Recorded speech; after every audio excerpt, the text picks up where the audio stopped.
கவுண்டமணி அவரோட மனைவி சாந்தி இறந்து போனதுக்கு அப்புறமா, கவுண்டமணி அவரோட உடல்நிலை கொஞ்சம் மோசமா இருக்கிறதாவும், அதை விட முக்கியமா கடந்த 1 வார காலமா சரியா சாப்பிடாம, தன் மனைவிய நினைச்சு பயங்கரமா தேம்பி தேம்பி அழுதுருக்கிறதால, அவரோட ஹெல்த் கண்டிஷன் கொஞ்சம் டவுனா இருக்கு அப்படிங்கிற மாரியும், அவங்க ஃபேமிலி சேர்ந்தவங்க சில விஷயங்கள இப்ப அப்டேட்டா வெளியிட்டிருக்காங்க. அதே நேரத்தில பயப்படுற மாரி எதுவும் இல்ல அப்படிங்கிறது இப்ப கன்ஃபார்ம் செய்யப்பட்டிருக்குது. 85 வயசு ஆகக்கூடிய கவுண்டமணி அவர்கள் 67 வயசு ஆகக்கூடிய தன் மனைவி மேல ரொம்பவே அன்பு மரியாதையும் வச்சிருந்திருக்காரு. எந்த ஒரு இடத்துலயும் தன் மனைவிய விட்டுக் குடுத்ததே கிடையாதாம். அத விட முக்கியமானது, தான் மனைவிக்கு என்ன பிடிக்கும், பிடிக்காது, எது தேவைப்படும், எது தேவைப்படாது அப்படிங்கிறத தெரிஞ்சு வச்சிருந்திருக்காரு. அப்படிப்பட்ட கவுண்டமணி அவர்கள் கடந்த கொஞ்ச நாட்களாவே தான் மனைவி இறந்து போனதுக்கு அப்புறம் சரியா சாப்பிடாம, தூங்காம, அதை விட முக்கியமா மனைவி கடைசி நாட்கள்ல பொழுதுபோக்குன்னு அந்த அறையிலே உட்கார்ந்து பயங்கரமா தேம்பி தேம்பி அழுதுருக்காரு. மகள்களும், மாப்பிள்ளைகளும் எவ்வளோ சொல்லியுமே சரியா சாப்பிடாம, தூங்காம, குறிப்பா நள்ளிரவுல தூங்காம, மனைவி தங்கியிருந்த அறையில போயிட்டு அந்த படுக்கறைய கட்டிப்பிடிச்சு பயங்கரமா தேம்பி தேம்பி அழுதுருக்காரு.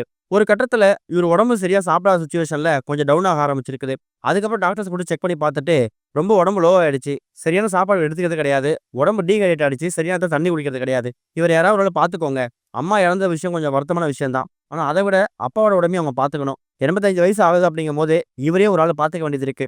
இந்த மாரி சிச்சுவேஷன்ல அவரு வந்து தேம்பி தேம்பி அழுவுறதோ, இல்ல சரியா சாப்பிடாம மனச கஷ்டப்படுறதாலோ எந்த விஷயமும் நடக்க போறது கிடையாது. இறந்தவங்க இறந்தவங்க தான். தயவு செஞ்சு அப்பாவோட ஹெல்த்ல கான்சன்ட்ரேட் பண்ணுங்க அப்படிங்கிற மாதிரியும் டாக்டர்ஸும் செக் பண்ணி பார்த்து சொல்லியிருக்காங்களாம். அதுக்கப்புறம் மகள்கள் 2 பேரும் என்ன பண்ணியிருக்காங்கன்னா, தன்னோட அப்பா உடல்நிலை இப்படி இருக்கிறதால, அவங்க 2 பேரும் எப்படியும் அவங்க கணவர் வீட்டுக்கு போய் தான் ஆகணும். தான் அம்மாவ பார்த்துக்கிறதுக்கு அப்பா இருந்தாரு. இப்ப அம்மா இறந்து போனதுக்கு அப்புறமா, அப்பாவ யாரு பார்த்துப்பாங்க அப்படிங்கிற கேள்வி மகளுக்கு ஒரு கவலையாவே வந்திருக்கு. அதனால பிரத்யேகமா ஒரு மருத்துவ குழு ஒண்ண தயார் செய்து, பணியாட்கள் மூலியமா அந்த மருத்துவ குழுவ வீட்ல கண்காணிக்கிற மாதிரி தான் மகள்கள் ஏற்பாடு செஞ்சிருக்காங்களாம். மகள்கள் அவங்களோட மாமியார் வீட்டுக்கு போனதுக்கு அப்புறமா, அதாவது கணவர் வீட்டுக்கு போனதுக்கு அப்புறமும் கூட, தொடர்ந்து கவுண்டமணி அவரோட உடல்நிலைய கண்காணிக்கிற மாதிரியும், திடீர்னு அவரோட உடல்நிலை ஏதாவது பிரச்சனை ஏற்பட்டா, அதுக்கு முதலுதவி குடுக்குற மாதிரியும் ஒரு மருத்துவ குழுவ வீட்ல ஏற்பாடு செஞ்சிருக்காங்களாம். ஒருவேளை கவுண்டமணி அவரோட உடல்நிலையில ஏதாவது பிரச்சனை ஏற்பட்டு, அவருக்கு மறுபடியும் உடல்நிலை பிரச்சனை வந்துச்சுன்னா, அத வந்து அந்த மருத்துவ குழு பார்த்துப்பாங்க அப்படிங்கிற நம்பிக்கையோட தான் இந்த ஒரு முடிவ எடுத்திருக்கிறதாவும், தான் அம்மா போன விஷயத்துல கவுண்டமணி உடைஞ்சு போனதால, இவர எப்படியாவது கொஞ்ச நாட்கள் நல்லபடியா பார்த்துக்கணும் அப்படிங்கிறதுல மகள்கள் உறுதியா இருக்காங்க.